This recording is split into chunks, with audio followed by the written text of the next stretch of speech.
ওরা বলতেছে কি আজকে আমাদের বৃন্দাবনের শেষের দিন সকালবেলা মঙ্গল আরতি দেখতে এসেছিলাম। আর সকালবেলা যেহেতু আমরা নিজেরাই একটা ভোগের আয়োজন করেছিলাম প্রায় 300 লোকের মতো সেবা করানোর জন্য, তাই মন্দিরের কিচেনে আমাদের একটু হেল্প করতে হবে। মন্দিরের কীর্তন করা শেষ করে এবার তুলসী দেবীর কীর্তন হবে। ও তুলসী দেবীর কীর্তন হওয়ার আগে তার সাথে নৃসিংহদেবের এখানে কীর্তন হয়েছিল।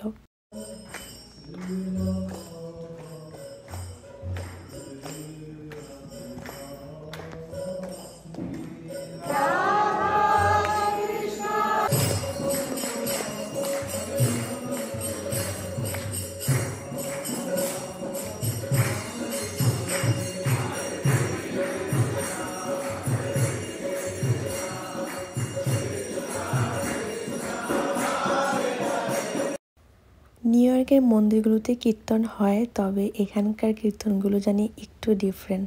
কেন জানি এখানে একটা অনেক বেশি ভালো লাগা কাজ করে। আর নিউ ইয়র্কে দেখা যায় কাজের ব্যস্ততার কারণে অনেক সময় কীর্তনে মন্দিরে যাওয়া হয় না। দেশে থাকতে যখন দোল পূর্ণিমায় কীর্তন হতো 7 দিন ব্যাপী, এগুলো দেখতে যেতাম, অনেক বেশি ভালো লাগতো, এগুলো অনেক বেশি মিস করতাম। আর প্রতি বছরে যেহেতু বৃন্দাবনে আসা হয়, বছরে 2 দিন হলেও এই কীর্তনগুলো দেখতে পারি, দেখতে বেশ ভালো লাগে। এবার চলে যেতে হবে মন্দিরের রান্নাঘরে একটু হেল্প করার জন্য। এখানে জবা লুচি ভাত ছিল আর আমরা সবাই লুচি বেলে দিচ্ছিলাম। 300 লোকের জন্য যেহেতু লুচি বানানো হচ্ছে, অনেক লোকের দরকার। আর মন্দিরের এই কিচেনে কাজ করার জন্য কারো পারমিশন লাগে না। আপনি যদি চান তাহলে আপনি নিজেই মন্দিরের এই জায়গাটায় এসে কাজ করতে পারেন। মঙ্গল আরতি শেষে যখন প্রসাদন হলে সবাই একসাথে জপ করে, তারপর বলে দেওয়া হয় যদি কেউ মন্দিরের কিচেনে গিয়ে সাহায্য করতে চায় সে যেতে পারে। আর এই তো যারা আমাদের সাথে ছিল সবাই কম বেশি কাজ করছিল।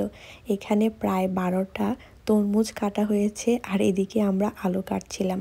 সবাই এক একটা কাজে এক এক ধরনের কাজ করছিল, তবে যখন যেটা শেষ হচ্ছিল সেই কাজগুলো করে আবার অন্য কাজে যাচ্ছিলাম। এই যে এখানে সুজি আদাটা কেটে দিচ্ছিল, এটা ব্লেন্ডারে ব্লেন্ড করে নেবে। আর এই যে এখানে সবাই একসাথে লুচি বেলছিল। তবে অদ্ভুত বিষয় কি, এখানে আমরা অনেক বেশি কাজ করেছিলাম আর এত বেশি আনন্দ পেয়েছি। এখানে যারা কাজ করছিল সবাই একই কথা বলছিল যে আজকে আমাদের কোনো কষ্ট হয়নি আর অনেক মজা নিয়ে এখানে বেশি কাজ করছিলাম আমরা। আর সব থেকে বড় কথা, অনেক বড় কাজ যদি সবাই মিলে একসাথে করা হয় কাজগুলো অনেক বেশি ইজি হয়ে যায়, কোনো কষ্টই হয় না। এখানে আমাদের এত বেশি আড্ডা হচ্ছিল আর আমরা একসাথে কাজ করছিলাম। আমরা এখানে সব ধরনের কাটাকাটিগুলো করে দিচ্ছিলাম আর মন্দিরের একজন রান্না করছিল। আর আমাদেরকে প্রতিবারই বলে দেওয়া হচ্ছিল কখন কোথায় কি করতে হবে, আলুর কতটুক সাইজ হবে, লুচির কতটুক সাইজ হবে। আর ওরা সব কিছুই বলছিল যে এরকম এত লোক নিয়ে রান্না করে কখনো হেল্প করা হয়নি। আজকে ওরা অনেক বেশি খুশি। আর বেশিরভাগই আমরা এখানে বাঙালি ছিলাম। শুরুতে 2জন ইন্ডিয়ান ছিল, তারপর ওরা চলে যায়। তারপর আমরা এই যে সকাল 6:30 থেকে মন্দিরের রান্নাঘরে ঢুকেছিলাম, বের হয়েছিলাম 8:30টায় যখন মন্দিরের সকালবেলার প্রসাদটা বিতরণ করা হচ্ছিল তখন। আর জবা শুরুতে এখানে লুচিগুলো ভাজার দায়িত্বে ছিল, ও পুরো লাল হয়ে গিয়েছিল আর আমরা ওই দিকের কাজগুলো করছিলাম। শুরুতে ভাবছিলাম যে লুচি বানানোটা এখানে অনেক কষ্টকর হয়ে যাবে, যেহেতু আমরা খুব বেশি লুচি বানাই না আর লুচির শেপ কী হবে কে জানে। এর জন্য আমি লুচির কাছে না গিয়ে আমি আলু কাটা শুরু করেছি ফার্স্টে। তারপরে আমি আস্তে আস্তে লুচি বানাতেও যাই, কারণ তারপর দেখি লুচিগুলো অটোমেটিক গোল হয়ে যাচ্ছিল। এইবারের বৃন্দাবনে যাওয়াটা একটু ডিফারেন্ট ছিল, যেহেতু আমার ভাগ্নি আরিয়ার মুখে ভাতের অনুষ্ঠানটা ছিল। আর তাছাড়া আজকে আমরা 300 লোকের মতো লোকজন ছিল, ওদেরকে আমরা সেবা করাবো সকালবেলা। আর কালকে থেকে শুরু হবে জগন্নাথ দেবের স্নান যাত্রা, তাই মন্দিরে অলরেডি অনেক বেশি মানুষ আসা শুরু করেছে। শনি রবিবারে অনেক বেশি মন্দিরে ভিড় থাকে। আর এই যে এবার দায়িত্ব মামা কুফতা বাজার। জবা চলে যাওয়ার পরে এবার মামা দায়িত্ব নিয়েছিল কিচেন ভাজাভাজি করার জন্য। আজকে যেহেতু বাসায় চলে যাব, মন্দিরে থাকার সময় একটু মন খারাপ লাগছিল যে আরও 2-1 দিন বেশি থাকলে আর একটু বেশি ভালো লাগতো। আর এই যে আজকের প্রসাদে ছিল আলুর দম, লুচি, সুজি আর ছিল তরমুজ আর সাথে পায়েস ছিল।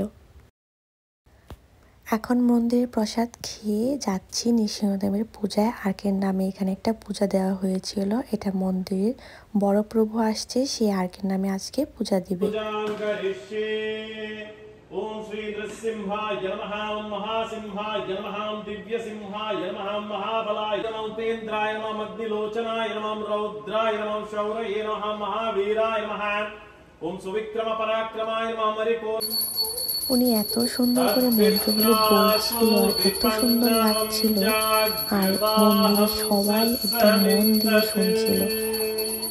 এখানে পূজা শেষ করতে করতে 10টা বেজে যায়। এবার আমরা চলে যাব গাড়িতে মালপত্র ঢোকানোর জন্য। শেষবারের মতো ঠাকুরকে প্রণাম করে চলে যাচ্ছি। মন্দির থেকে বের হওয়ার পথে হঠাৎ করে মনে পড়লো যে মন্দিরে গিফট শপে তো একটু যাওয়া হয়নি। গতকালকে এসেছিলাম, বাট আজকে কিছু ধূপকাঠি কেনার বাকি ছিল, সেগুলো কিনে তারপর চলে যাব। এই মন্দিরে এত সুন্দর সুন্দর জিনিস পাওয়া যায়, সুন্দর সুন্দর গোপাল পাওয়া যায়। আমার ঘরের গোপালটা আমি এখান থেকে নিয়ে গিয়েছিলাম। মন্দিরের জিনিসপত্র বলে অনেক বেশি দাম সেটাও না, তবে মন্দিরের দামগুলো একদম রিজনেবল দামই ছিল, আর সবাই যেন কিনতে পারে এভাবেই রাখা হয়েছিল।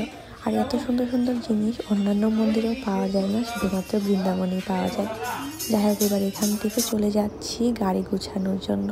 গাড়িতে সব মাল ঢুকানো শেষ। এবার লোকজন ঢুকলেই আমরা এবার যাত্রা শুরু করব। মন্দিরের ঘরটর পরিষ্কার করে বের হতে আমাদের বেশ টাইম লেগে গিয়েছিল। 11টার মধ্যে চেক আউট ছিল। এইবার চাবিটা জমা দিয়ে আমরা চলে যাব। আর এই যে ঘরটা, এই ঘরটাতেই আমরা ছিলাম, একদম মন্দিরের কাছাকাছি জায়গায়।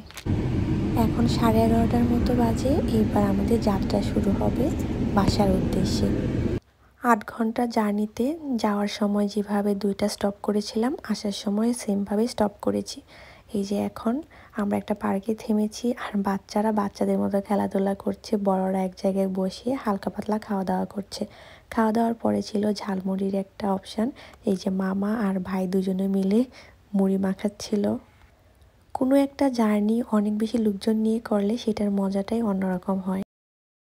সবাই একসাথে বসে আড্ডা দিলে যা হয়, গল্প ফুরাতেই চায় না। বিভিন্ন বয়সের লোকজন, বিভিন্ন ধরনের টপিকস, একজন এক একভাবে গোল করে বসে আড্ডা দিচ্ছে।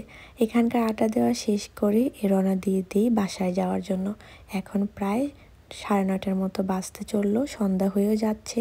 বাসায় যেতে যেতে প্রায় 10:30টার মতো বাজবে।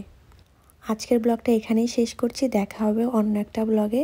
আজ এই পর্যন্তই। সবাই ভালো থাকবেন, সুস্থ থাকবেন, আমাদের জন্য সবাই আশীর্বাদ করবেন। টাটা।